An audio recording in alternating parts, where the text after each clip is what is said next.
with what you're doing, you're going to be making a big impact on people. So how does it feel to know that the people who you're going to be working with, it's going to change how good of a therapist they are, and it's going to make a difference in the lives of all of their clients as well? The reason I name my business Evolution, like that's how life works.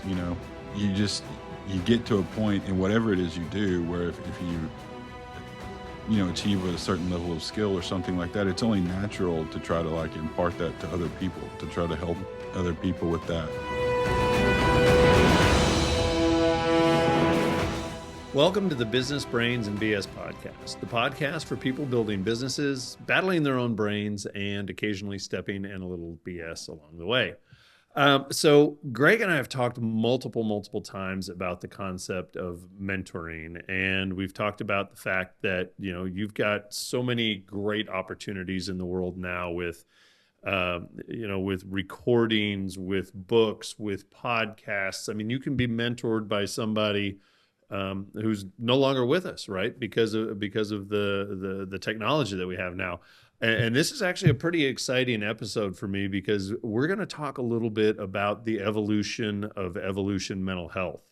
Because Greg has got some pretty cool stuff going on with his business. And one of the things as a business coach I like to see people do is continue to find opportunities to grow their business, but to also make a difference in the world. And I really think that what Greg's got going on here is going to do both of those things. So, Greg, if I haven't totally let the cat out of the bag, you want to share with everybody a little bit about what you've got coming up?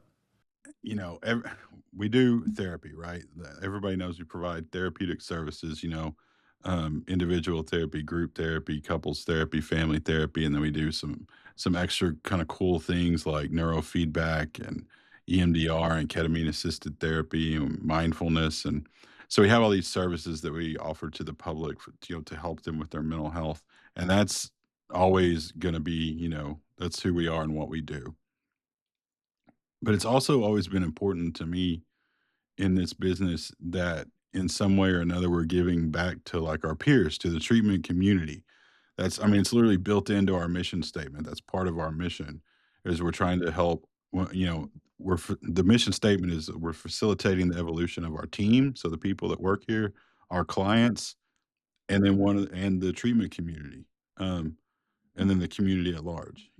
And so we've done that, through different ways. I've been a licensure supervisor for a few years now, and we've got a couple other people who can do that as well. Um, I've been providing continuing education for as long as I've had this business. That's been part of our business, one of the services we offer.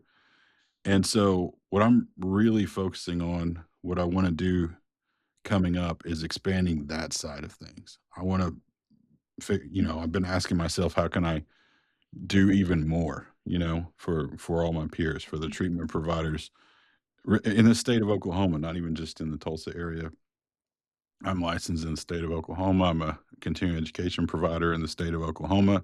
So that means if you're a therapist in Oklahoma, like you're in that group. So as I said, we've been providing continuing education for years. And I started with thinking like, how can I make that better? What could we do with that to make that a better experience? Um, and I've also recently, over the last few months, been focusing on like, how can I make working at Evolution Mental Health Services a better experience? How can I provide more support for the team here? One of the things we started doing was a regular staffing. So in my world, that means we all meet up, and if you have issues that you're struggling with a client, you show up, and you can get feedback from the other therapists, for this particular client or this particular issue that you're trying to figure out. So that was something that people on the team wanted. I thought, okay, well, I can provide that. But that's one of those things I hear people say that they want all the time. Everywhere I've ever worked, people want to staff clients, you know? Um, so there's continuing education, there's like a need and a desire for staffing. And then I've been at this for a while now.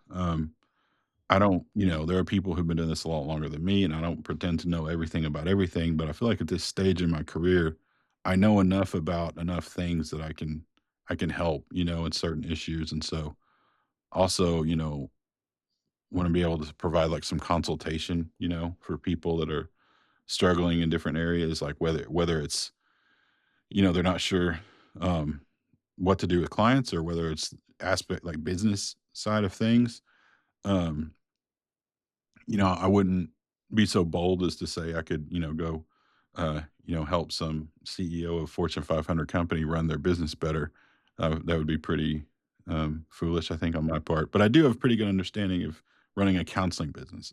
I think not that I'm perfect at it, um, but I've learned quite a bit about that, and I've learned quite a bit about like building programs and different things like that. And so that's just a long-winded way of saying I've been trying to figure out how can I offer that to other mental health professionals. So that to answer your original question, that's something that we're going to try to start providing is all of those things: a better continuing education experience, better opportunities, um, as well as staffing opportunities, not just for the people that work for Evolution Mental Health Services, but for anyone who's a therapist in the state of Oklahoma.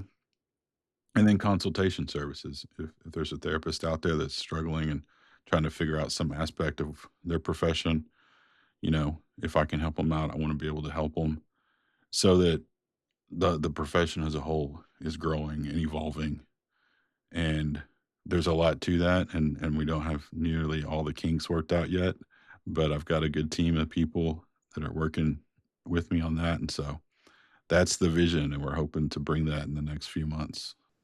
Nice. So I guess a couple of things. First of all, I'm calling BS on you saying that you don't think you could help a Fortune 500 or a Fortune 100 CEO run their business better, because there's no doubt in my mind that you could, because a different perspective, especially coupled with your knowledge, would make a huge difference. So I'm throwing BS on that. I'm throwing a flag on that one.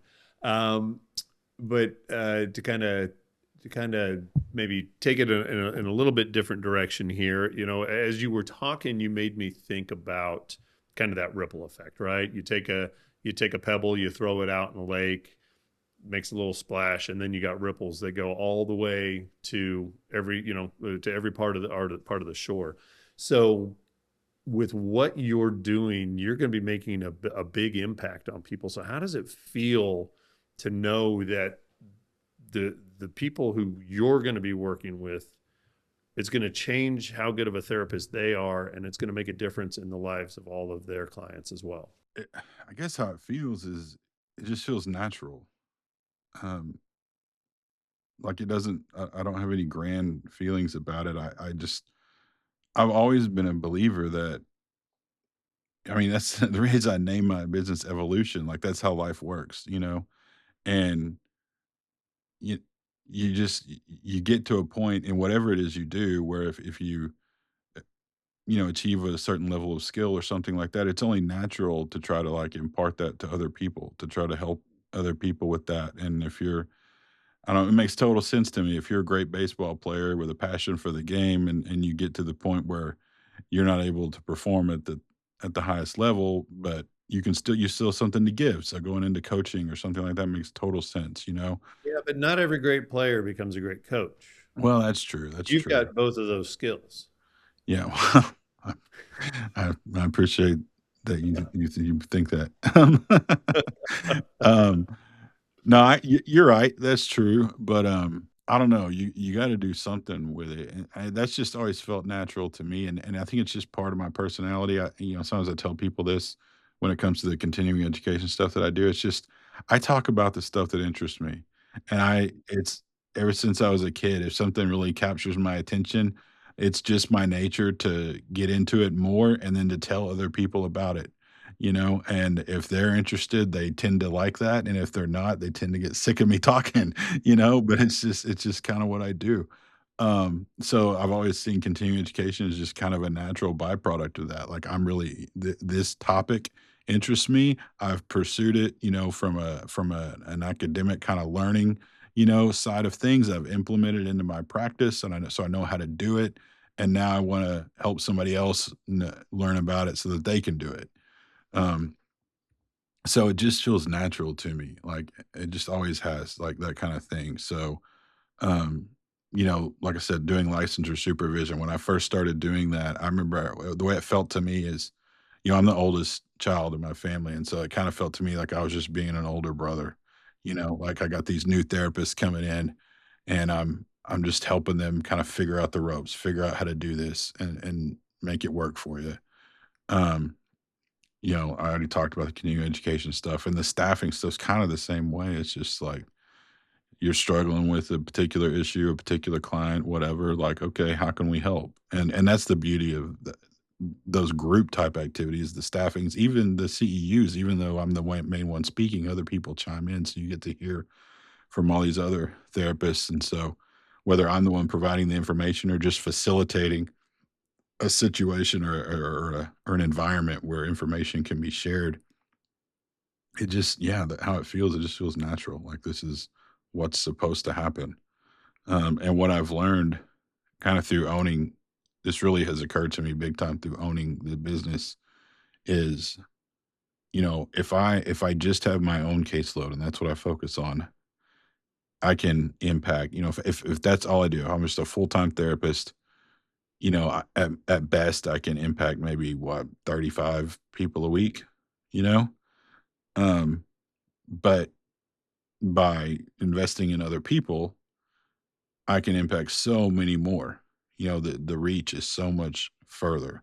And then it's that effect that never stops, because then they can invest in other people and then those people invest in other people and that's how it all works, you know? So yeah, it just feels natural. It just feels like this is what's supposed to happen. Well, and I think, one of the things that's always impressed me about you is there are a lot of people out there who will get to a certain point where they're, let's say, adequate or good enough, right? And it's like, okay, I can tread water here. I've got enough skills and abilities to be able to make a decent living, to take care of people to an acceptable level.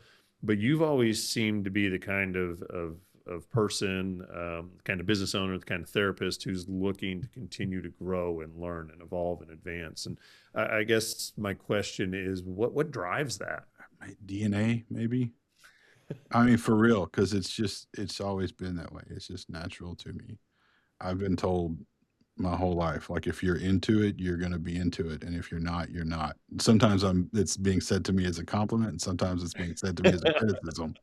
When it's one of those things I'm not that into.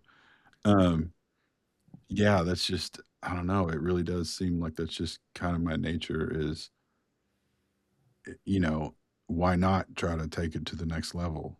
Another thing I tell people a lot is I get bored. Um, Once things kind of calm down and feel kind of smooth, then I'm ready for the next thing. Mhm. And sometimes I jump the gun too much. Sometimes I'm too impatient and I have bitten off more than I can chew, and I have um, jumped at opportunities that maybe I shouldn't have and things like that. So it's not always like always a positive thing. Um, but that is just kind of how I'm wired. Like, okay, I've got this part down. What comes next? And again, going back to the name of the business, Evolution Mental Health Services, that was a huge part of it. Is I realized I had spent so many years setting goals for myself, and then thinking when I hit that goal, everything will be cool. If I promote to this position, then like that'll be good. Or if I get to this level of income, that'll be good, or whatever it might be. And what I found over and over is that it wasn't. I got to that place and then it was like, okay, now what? I know I've told this story before on the podcast, I'm pretty sure. But the first time I got promoted into like an upper management role, I got promoted into the role of clinical director. And at the time I was 35. And as I'm in the office with the two owners of the business and they're I mean, I just got the job 10 minutes ago, you know, and I'm sitting there on the CEO/owner's couch thinking, "There's nowhere else to go.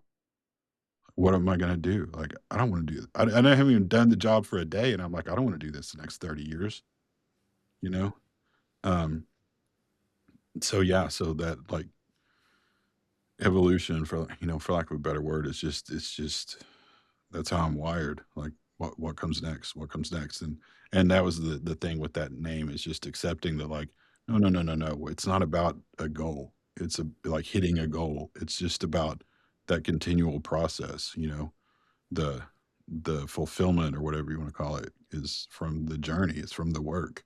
So, can you maybe talk a little bit more about kind of this newer focus that you have with the consulting and kind of where you envision that going and kind of the impact that you're hoping that it has? Unfortunately, there's never not like there's always going to be a need for people, to get help with their mental health. It's just always gonna be a thing. There are always gonna be people with addiction issues. That's always gonna be a thing. I teach these classes on substance use, and one of the things I say is, if history has taught us anything, it's that people like to get messed up. It's just it's just a thing. And for some of those people, it becomes a problem. And there are always people that are gonna be depressed, always people that are gonna be anxious. People are always gonna have marital problems. Kids are always gonna, you know sometimes you're always gonna have kids with behavioral issues and emotional issues. It's just this stuff is never gonna end. It's part of the human existence. So, there's never gonna cease to be a need for this type of work. And, again, like, I can only see so many people, you know, um, and I like working with new people. It's part of the again, going back to the licensure supervision thing, that, like, kinda youthful energy and optimism and, um but it doesn't have to end in youth. Anytime someone's taking on a new thing, like, you can have that, and so I've always liked kinda being part of that process, and so whether it's a new therapist who needs some help getting started in the field, or whether it's somebody who's never done a private practice before and they're thinking about starting it and could use a little guidance on that path, or somebody who is gonna, think about adding a type of service, or they're just like I mean, I had somebody asking me recently, there was just like about basic kind of billing stuff because he's got his own practice and he's like, I'm having money troubles, man. And I get it. I've been there. So I can come at it from like, well, this is something I've been great at since day one. I'm like, here's what I've Right. learned and some of the things I've done, that worked and didn't work and kind of what I'm doing now, you know? So yeah, I just enjoy that kind of feeding back into other people and then seeing that as, like you said, that ripple effect of like it just keeps on going. And whether someone works for Evolution Mental Health Services or works for their own company or a different company, like I said, there's plenty of clients to go around. Mhm. So, you don't have to be like my coworker for me to help you out. Yeah. Well, and I think it's really neat that you're making this transition because you said a little bit earlier that maybe you've jumped into some things that you shouldn't have and you've made some mistakes. And I think that is a very valuable um, asset to bring along with yourself as a mentor, right? Because nobody's going to do it perfectly. And I think that our mistakes and our missteps are really what help us, if we're open to them, they're really what help us learn and grow. So I think, we talk about um, at Action Coach, we talk about the quality of your decisions will improve when you improve the quality of your mentor, when you improve the quality of the education you have, and when you improve the quality of the questions that you have. So I think this is really a pretty cool and exciting thing that you're going to be doing. So is there a specific, I guess, demographic that you're looking for to bring into this? Are you looking for younger therapists? Are you looking for therapists who want to start their own business? What's your niche? Do you think going to be? I think where I could be most beneficial, yeah, new therapists, assuming that I'm a good fit as far as like the kind of work they want to do, Right. you know, because I haven't practiced every type of therapy. I haven't worked with every single population, so I'll be real with somebody.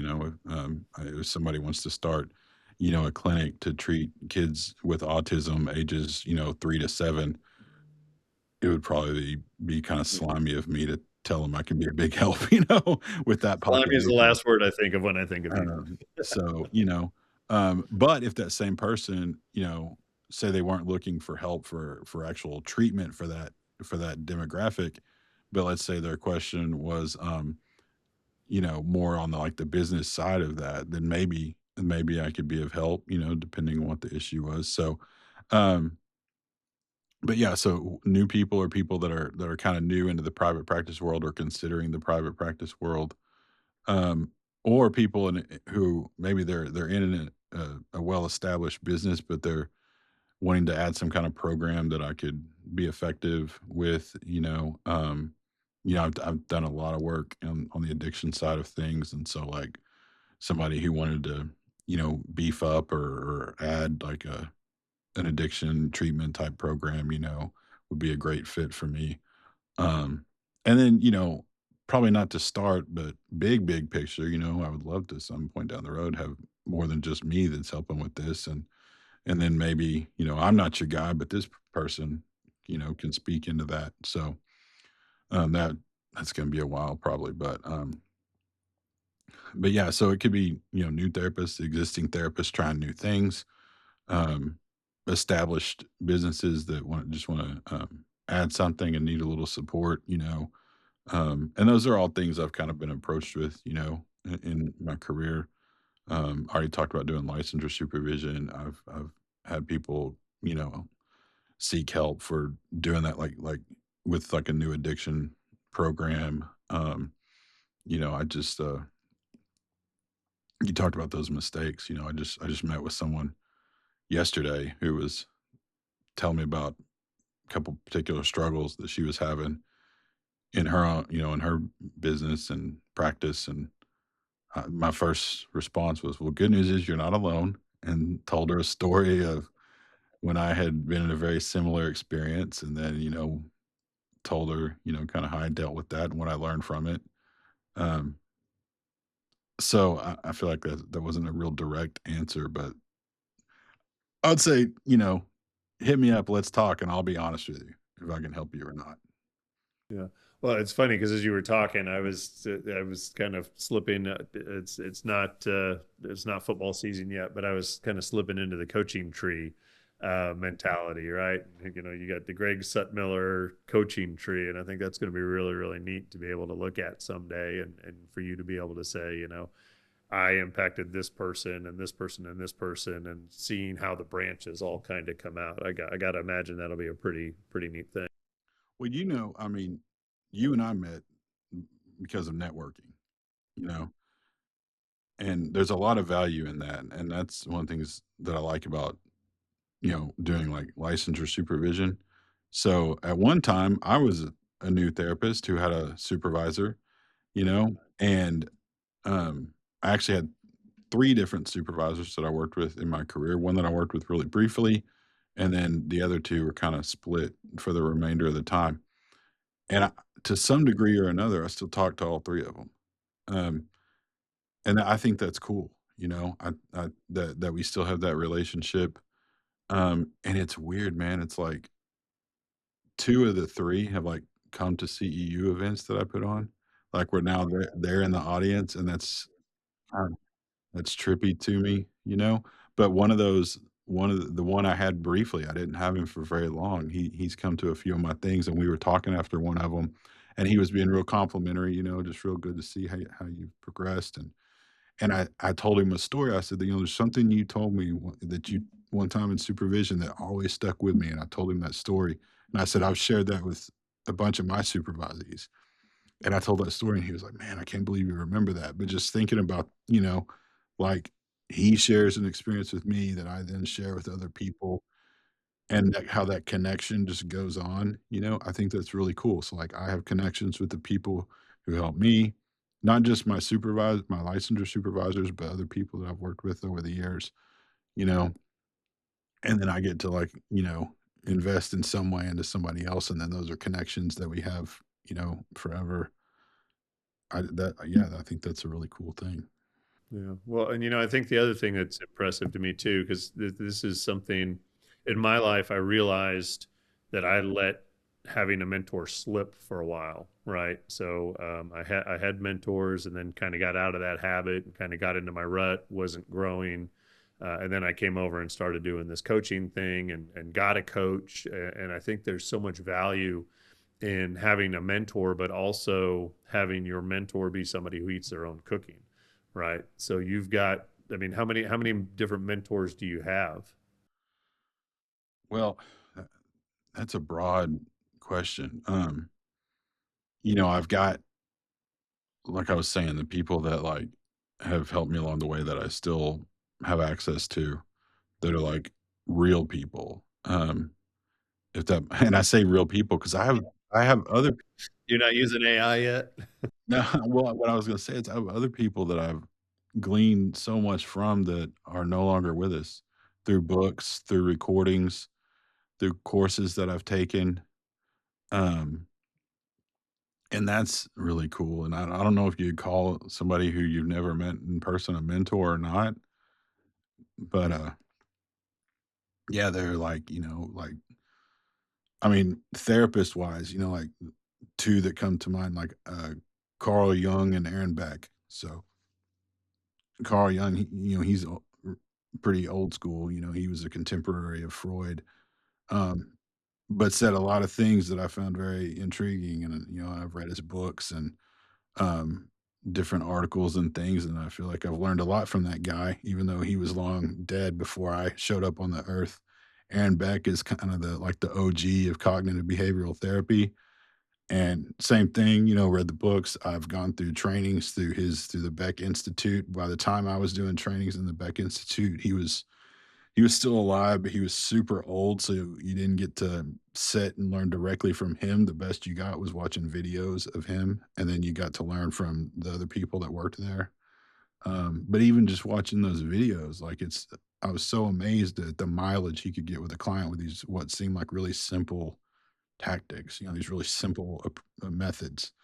Um, but again, like it's not a guy I ever met, you know. Um, Yeah, so but that's he's what I meant. shaped who you are. He shaped the therapist you become. So I definitely think Yeah, you'd call him a mentor. yeah, and like right now, the big thing I've been working on my own personal side right now is I've been really, really uh, focusing on mindfulness, both incorporated it into my own life personally, but also into my practice and as a therapist, and been doing a lot of training on that with the end goal of becoming like a certified mindfulness instructor. And the organization I'm going through, like the people that are involved in that, are really highly respected people who have written a lot of books and things, and I've had the opportunity a little bit to like learn live and in person from those people and have some conversations. And so again, like I don't know those people directly, but it's been impactful, you know.